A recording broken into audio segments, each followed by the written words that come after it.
ചെമ്മാട് അൽഫ കാസറ്റ്സിന്റെ ഈ ആൽബത്തിന് വേണ്ടിയിട്ട് നമ്മള് ഇന്ന് പറയുന്നത് കുട്ടികൾക്ക് വേണ്ടിയിട്ടൊരു കഥയാണ്. കുട്ടികൾക്ക് പൊതുവരെ പറഞ്ഞൊക്കെ വലിയ ആളുകൾക്കുള്ള കഥയാണ്.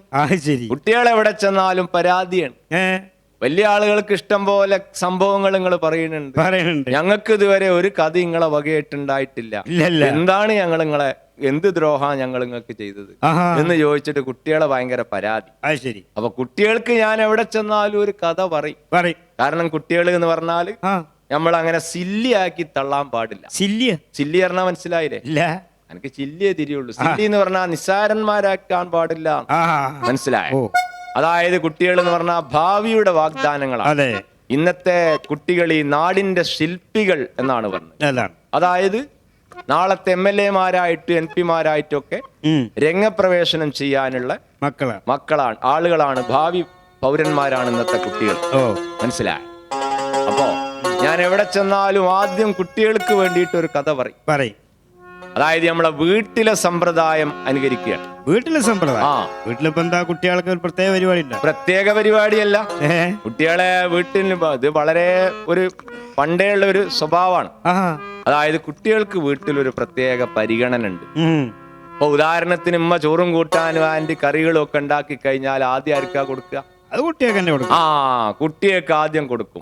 കുട്ടികളൊക്കെ ചോറുന്ന അതാത് ഭാഗത്ത് പോയി കിടന്നു ഉറങ്ങിയതിന്റെ ശേഷമാണ് വാപ്പാക്ക് കൊടുക്കല്. എന്ത് നിങ്ങളവിടെ അങ്ങനെ? എടാ ചോറ് കൊടുക്കണ കാര്യമാണ് ഈ പറയുന്നത്. അതായത് വാപ്പ കുട്ടികൾ നേരത്തെ ചോറിന്ന് കിടക്കുമല്ലോ. വാപ്പാന്ന് പറഞ്ഞാൽ അങ്ങനെയല്ല. വാപ്പാന്ന് പറഞ്ഞാല് വൈകുന്നേരം ഒരു 5-5:30 മണി സമയത്ത് പണിയും പ്രവൃത്തിയൊക്കെ കഴിഞ്ഞ് കുളിച്ച് ഷർട്ടും മുണ്ടൊക്കെ മാറി അങ്ങാടിയിൽ വന്ന് കാലിച്ചായൊക്കെ ഒന്ന് കുടിച്ച് ആരാന്റെ പച്ചറിച്ച് കുറെ തിന്ന് പേപ്പറൊക്കെ നോക്കി. എല്ലാ വാപ്പാരെ പറ്റിയല്ലോ, ചില വാപ്പാര് പേപ്പറൊക്കെ ഒന്ന് നോക്കി TV വാർത്തകളൊക്കെ ഒന്ന് കണ്ട്, വീട്ടില് TV ഇല്ലാത്ത വാപ്പാരാണെങ്കിൽ വാർത്തയൊക്കെ ഒന്ന് കണ്ട് അങ്ങനെ ചുരുക്കി പറഞ്ഞാല് രാത്രി ഒരു 8-8:30 മണി സമയത്താണ് വാപ്പ വീട്ടിലേക്ക് ചെല്ലുക. വീട്ടിന്റെ ആ ഫ്രണ്ട് ഡോറിന്റെ അവിടെ എത്തിക്കഴിഞ്ഞാൽ, സിറ്റ് ഔട്ടിൽ എത്തിക്കഴിഞ്ഞാൽ ഡോറിനൊരു മുട്ട ഓട വരാലെ അവിടുന്ന് വാതില് മുട്ടുക. മുട്ടുവീൻ തുറക്കപ്പെടും, ചിലപ്പോ തല്ലും കിട്ടുന്നതാണ്. ചില ആൾക്കാരും ഡോറ് മാറി അപ്പോഴാണ് ഈ തല്ല് വരിക. അതില് വാപ്പാന്റെ ആ മുട്ട് കേട്ട ഉടനെ തന്നെ അമ്മ ഡോറ് തുറന്ന് വാപ്പ അകത്തേക്കാണ് കേറി അങ്ങാടിയിൽ നിന്ന് വന്ന ഷർട്ടും തുണിയൊക്കെ അങ്ങോട്ട് അഴിച്ചിട്ട് കയ്യിലെടുത്ത് മാറ്റിയിട്ട് വാപ്പ അങ്ങനെ ആ മൂളിയും വെള്ളമൊക്കെ എടുത്ത് മൂളി എന്ന് പറഞ്ഞാൽ മനസ്സിലായില്ലേ? നമ്മളെ വെള്ളം ഒഴിച്ചു വെക്കണ ആ പള്ളമ്മ വായിലുള്ള ജന്തുവിനെ കണ്ടില്ല വീട്ടില്? ചേടാ കിണ്ടി എന്ന് പറഞ്ഞാൽ നമ്മളെ മലപ്പുറം ജില്ലയിലൊക്കെ കിണ്ടി എന്ന് പറയുള്ളൂ. 6 നാട്ടിൽ 100 ഭാഷ എന്ന് പറഞ്ഞ കൂട്ടത്തിൽ കോഴിക്കോട് ഈ ഭാഗത്തൊക്കെ വന്നിട്ട് കിണ്ടി എന്ന് പറഞ്ഞാൽ അടി പാർസലായിട്ട് വരും. ഇവിടെ കിണ്ടി പറഞ്ഞ സാധനം വേറെയാണ്. മനസ്സിലായോ? അപ്പൊ മൂളിയും വെള്ളമൊക്കെ എടുത്ത് കയ്യും മുഖമൊക്കെ ഒന്ന് റാഹത്തായിട്ട് കഴുകി കയ്യും കാലും ഒക്കെ കഴുകി അകത്തേക്ക് ഇങ്ങോട്ട് കയറി വരുമ്പോത്തിന് ഉമ്മ അലോക്കിന്റെ ഒരു പ്ലേറ്റ് ഇങ്ങോട്ട് എടുത്ത് ചോറൊക്കെ ഇങ്ങോട്ട് കോരി നിറച്ച്. വാപ്പാന്ന് പറഞ്ഞാൽ വീട്ടിലെ കാര്യപ്പെട്ട ആളല്ലേ, വീട്ടില് മാത്രമേ ഉള്ളൂ കേട്ടോ. അങ്ങനെ ആ പ്ലേറ്റിക്ക് ചോറൊക്കെ കണ്ട് കോരി നിറച്ചൊന്ന് ചവിട്ടി അമർത്തി പറഞ്ഞാൽ കാലുകൊണ്ട് ചവിട്ടിയല്ല, ആ തള്ളക്കൈലിന്റെ തള്ളോണ്ടൊന്ന് ഇടിച്ചമർത്തി അങ്ങോട്ട് കൊണ്ടുവച്ചു കൊടുക്കും. വാപ്പ വന്ന് ചോറിന്റെ മുന്നിൽ വന്നിരുന്ന് ചോറ്റക്ക് കൈയിട്ടാ കൈ അങ്ങോട്ട് പോകൂല. അത്രക്കും കൂടുതൽ ചോറുണ്ടാവും. പിന്നെ മീനാണെങ്കിൽ കടപ്പുറത്ത് കിടക്കണ മാതിരിയാണ് വാപ്പാന്റെ പ്ലേറ്റിൽ കിടക്കുക. ചെറിയ മക്കൾക്ക് അങ്ങനെയല്ല. ലേസം ചോറ് ഒരു പ്ലേറ്റിലിട്ട് ഒന്ന് പരത്തി ചാറ് ആയി തന്നെ പാർന്ന് മേലെ കഷ്ണം മീനും വെച്ചെന്ന വായ കയറ്റി കൂടുന്ന എന്നോടല്ല, കുട്ടികളോട് ഉമ്മ പറയണാണ്. നേരെ മറിച്ച് വാപ്പാനോട് വായ കയറ്റി കൂടുന്ന് പറഞ്ഞ അമ്മക്ക് അപ്പ കിട്ടും ചവിട്ട്.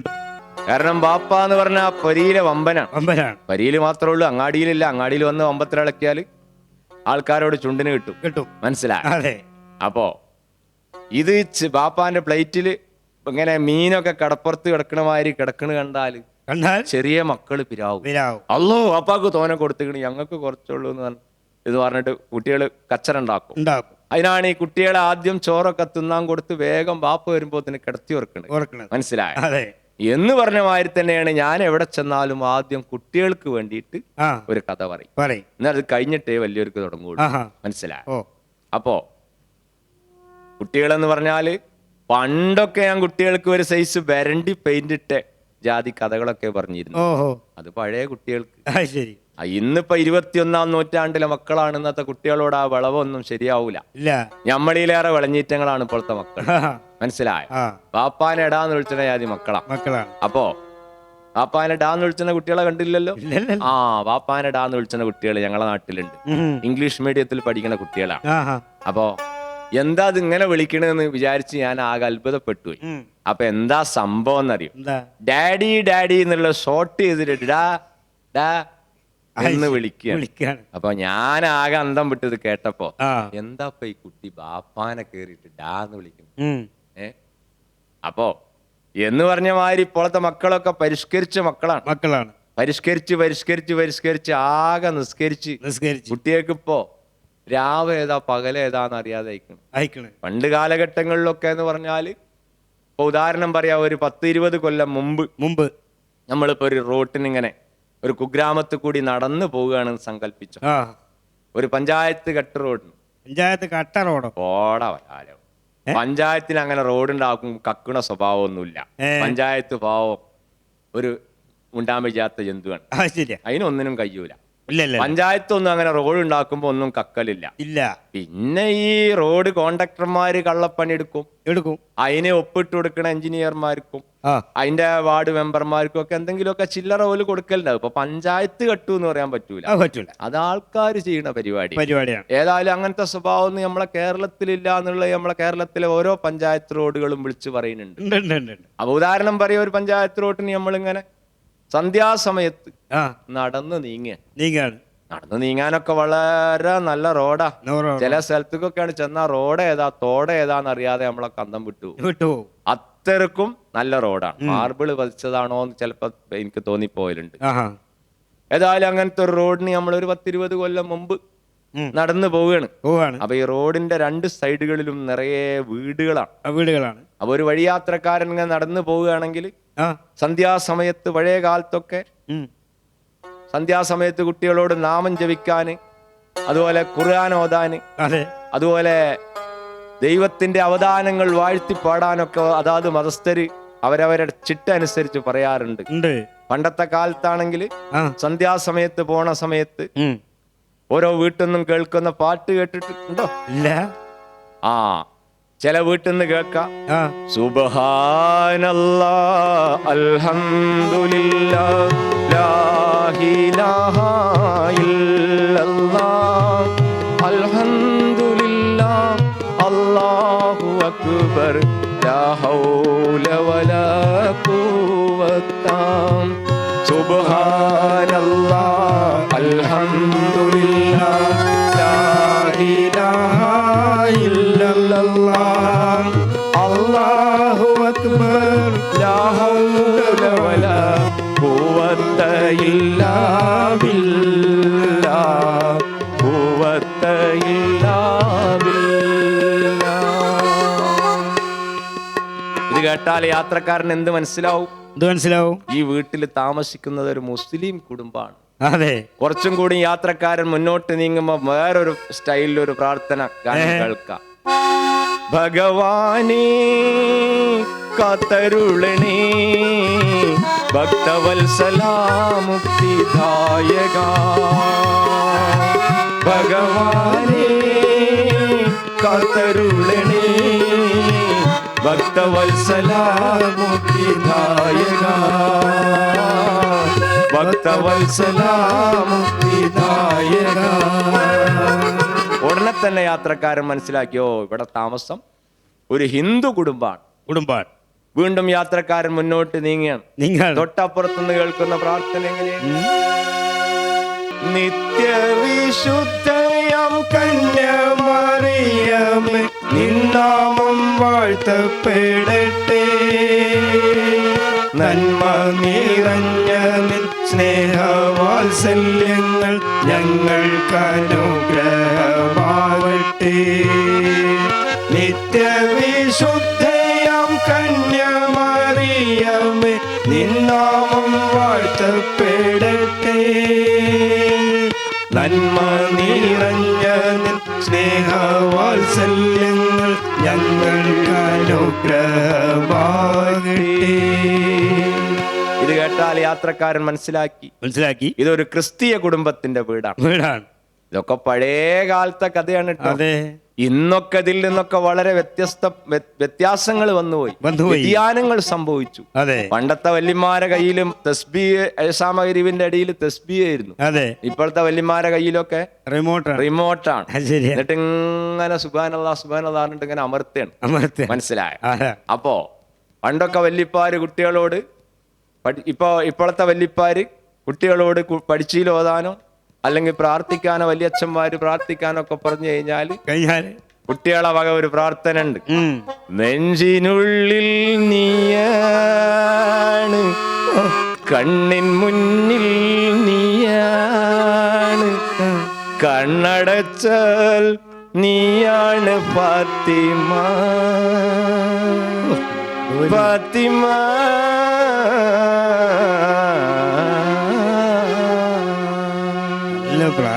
ഇതാണ് ഇന്നത്തെ കുട്ടികളെ പ്രാർത്ഥന.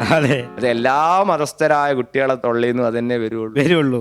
അപ്പൊ പ്രാർത്ഥനയുടെ കാര്യത്തിലൊക്കെ മതേതരത്വം കൈവന്ന ഒരു കാലഘട്ടത്തിനൊക്കെ മാറ്റം വന്നു. പണ്ട് കാലത്തൊക്കെ കുട്ടികൾ ഈസാ നബിന്റെ പേര് കേൾക്കുമ്പോ അലൈഹിസ്സലാം, മൂസാ നബിന്റെ പേര് കേൾക്കുമ്പോ അലൈഹിസ്സലാം, അങ്ങനെ നബിമാരെ പേര് കേൾക്കുമ്പോഴൊക്കെ കുട്ടികൾ സലാം ചെല്ലിയിരുന്നു. ഇപ്പോഴത്തെ കുട്ടികൾ നബിമാരെ പേര് കേട്ടാൽ ഒന്നും മിണ്ടാതെ തിരിഞ്ഞാണ് പോകും. ഇപ്പോഴത്തെ കുട്ടികൾ തിരിഞ്ഞു നിന്ന് ആരെ പേര് കേൾക്കുമ്പോൾ ആ സലാം ചെല്ലുക.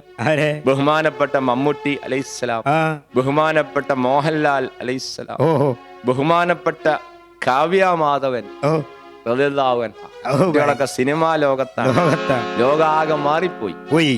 അപ്പോ സംഭവം പറഞ്ഞിട്ട് കാര്യമല്ല. ഏതായാലും ഇപ്പോഴത്തെ കുട്ടികളെ കണക്കാക്കി പറയുമ്പോ കുറച്ച് എരുമ്പുളിയൊക്കെ വേണം. കാരണം എങ്ങിനുള്ള ഏജാണ് ഫാത്തിമ എന്ന് പറഞ്ഞു നടക്കണ കുട്ടികളാണ്.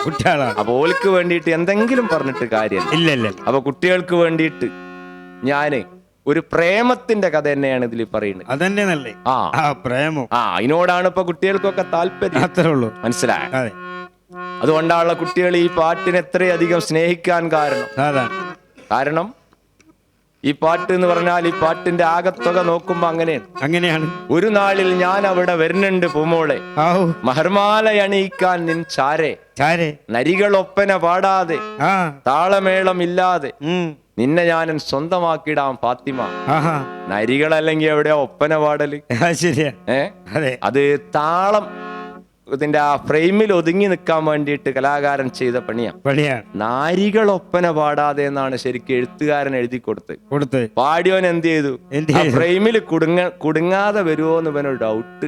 അതിൽ പാടിയ നരികളൊപ്പന പാടാതെ താളമേളം ഇല്ലാതെ നിന്നെ ഞാനൻ സ്വന്തമാക്കിടാ ഫാത്തിമ. എങ്ങനെയുണ്ട്? അപ്പോ ഈ ലൈനാണ് ഇപ്പൊ കുട്ടികൾക്ക് ഇഷ്ടം. അതുകൊണ്ട് കുട്ടികൾക്ക് വേണ്ടിയിട്ട് ഞാൻ ഇതിൽ പറയുന്ന കഥ ഒരു പ്രേമത്തിന്റെ കഥയാണ്. പുറത്താരും പ്രേമിച്ചതല്ല. അതായത് മലയാളത്തിൽ പറഞ്ഞാൽ ഞാൻ തന്നെ എന്റെ അളവിലുണ്ടായ ഒരു പ്രേമാണ്.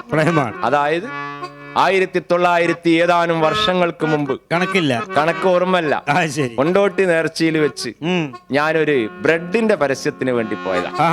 തയ്യിൽ ബ്രെഡാണ് ഏറ്റവും നല്ല ബ്രെഡ്, വേറെയുള്ള എല്ലാ ബ്രെഡും പോക്കാണ്. ഇത് പറയാൻ വേണ്ടിയിട്ടാണ് തയ്യിൽ ബ്രെഡിന്റെ കമ്പനിക്കാരനെ കൊണ്ടുപോയത്. അപ്പൊ പൈസ തരികയാണെങ്കിൽ ആരാണ് പൈസ തരുന്ന പോലെ ബ്രെഡ് നല്ലതാണ് എന്നുള്ള അഭിപ്രായം എനിക്കുണ്ടാവും. അപ്പോ അങ്ങനെ ആ ബ്രെഡിന്റെ പരസ്യത്തിന് കൊണ്ടുപോയി. പരസ്യമൊക്കെ ഒരു രാത്രി ഒരു 12 മണി വരെ നടത്തി. അതില് പെട്ടിവരവൊക്കെ ഏതാണ്ട് അവസാനിച്ചപ്പോ ബ്രെഡ് കമ്പനിക്കാരൻ പറഞ്ഞു നമുക്ക് ഇനി ഒരു കാര്യം ചെയ്യാം, കുറച്ച് ഗാനമേള ആയിക്കോട്ടെ. കുറെ നേരമല്ലോ ഇപ്പൊ നമ്മള് ബ്രെഡിന്റെ മഹാത്മ്യം അങ്ങനെ വിളിച്ചു പറയുന്നു, ജനങ്ങൾക്ക് ഇത് കേട്ട് ചൂടായിക്കണ് എന്ന് പറഞ്ഞപ്പോ ഞങ്ങള് ഗാനമേള തുടങ്ങി. ആ സംഭവത്തിനെ പറ്റി പറഞ്ഞു കേട്ടോ.